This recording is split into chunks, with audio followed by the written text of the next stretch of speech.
Ô, Maíra, uma coisa que repercutiu muito sobre vocês é quando você fala sobre que você, com o Thiago, na relação de vocês, você aceita Ele ser... gaguejou e respirou. Tá gaguejando muito. E respirei respirou. muito, não, respirei Não muito. tá confiante. É grave essa Não, pergunta. tô confiante. É grave. Não é suspense ainda, não. Hum. Se você aceitava ser uma mulher submissa Hum. nesse casamento, Uhum. nesse relacionamento. E a pergunta que eu queria fazer pra vocês é a seguinte: você acredita que a gente, pra dar certo em um relacionamento, precisa existir alguém que seja submisso a ele? Tá, pra responder essa sua pergunta, eu vou voltar umas casas atrás, tá bom? Tá Porque bom. não é uma pergunta tão simples de ser respondida. Só uma pergunta, eu posso comer isso? No meio de tantas perguntas difíceis, né? A Camila querendo deixar o negócio mais leve, né, amiga? A Camila sempre faz isso. Não. Meio, pode ser. Meio, ok. Pode ser, pode pôr um pouquinho de Amiga, doce você de vê leite. Aê, Amiga, você vê que o clima pesa, liberou Camila. doce de Eu posso leite. pegar esse Pôr um docinho? doce de leite. Ah, vai, amiga. Então, eu acho assim, tem um conjunto de coisas aí que precisa ser dito, né? Em relação ao que você falou. Ai, Maíra, você sempre foi uma mulher guerreira, forte, todo mundo te vê guerreira. Autêntica, forte. É maravilhoso, né? Eu dar conta de tudo, eu ter criado meu filho praticamente sozinho, parte da minha vida com a minha filha também, na raça, em todos os sentidos, eu ter construído tudo praticamente sozinha, uma mulher chegar onde eu cheguei, tão nova, né? Ter construído tantas coisas. Maravilha, só que eu estou exausta, estou cansada. Então, isso também faz parte do contexto todo. Eu sempre, no fundo, eu sempre quis deixar as minhas armas no chão, deixar de ser guerreira e ter alguém para guerrear por mim. Mas nem sempre é possível. E que triste, né, para nós mulheres, que nem sempre é possível que a gente encontre um guerreiro para fazer, né, a nossa guerrear por nós e tudo mais.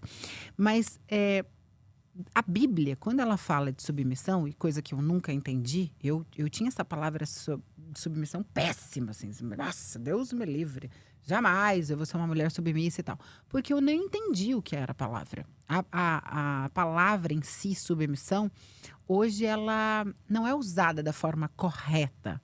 Então hoje, de fato, a palavra submissão popular, ela é péssima. E eu não quero, você não quer, e nem ninguém quer ser. E concordo, não tem que ser mesmo. Mas não é sobre isso. A palavra submissão na Bíblia, para começar, para que uma mulher seja submissa, antes de uma mulher ser submissa, ela precisa ter um parceiro que dê a vida por ela. E normalmente o boy tóxico, ele não vai dar vida por você, muito pelo contrário, ele vai te tirar a vida. Então você não vai ser submissa para esse boy tóxico, para esse lixo. Não é disso que a gente está falando. É uma outra versão, é uma outra conotação, é uma outra visão de submissão. Aí eu fiz um texto, onde no texto eu falei sobre as minhas guerras, sobre as minhas dores, sobre tudo que eu já passei, sobre a minha visão de mundo, sobre a minha visão do meu lado feminino que estava morto, porque eu era o homem da minha própria vida. Eu guerreava, eu brigava, eu ocupava inclusive um lugar masculino onde o Thiago jamais se interessaria por mim, por exemplo. Porque eu era tão, eu mesmo dou conta e bababá, que nem sobraria espaço para ele se interessar por mim. E a partir do momento em que você começa a olhar mais para esse lado feminino, a olhar, a deixar mais essa energia feminina fluir, aí sim as coisas começam a mudar e tudo mais. Mas para ter isso, precisa existir um homem que cumpra os seus papéis de homem. Que ele fala melhor sobre Deixa eu complementar aqui.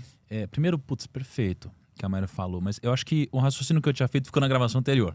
Né? Aí agora que a gente tá ao vivo aqui, deixa eu retomar ela só para complementar que é um tema delicado o que ela colocou, mas ele é tão profundo e importante, eu acho que nos relacionamentos, né, se a gente conseguir aplicar isso. Porque não é só entender, é aplicar isso no dia a dia, né?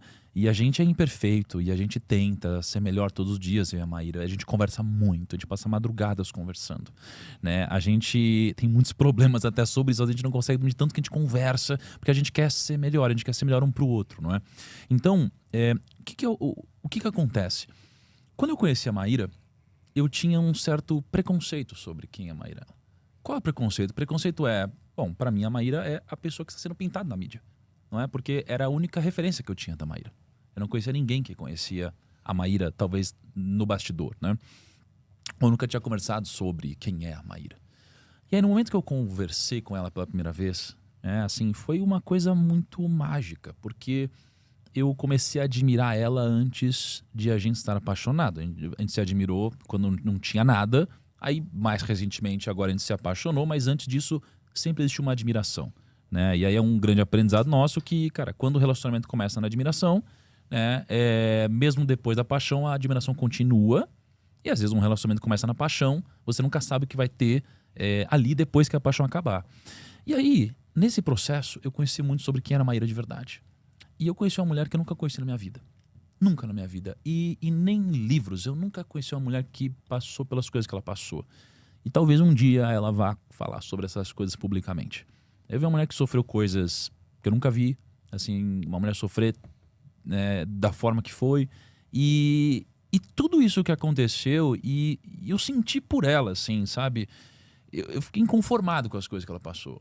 E, assim, como que alguém pode passar por isso? Cara, eu fico imaginando, se uma filha minha passar por isso, Sim. se alguém que eu conheço passar por isso, cara, como que uma pessoa dessa vai sobreviver, assim?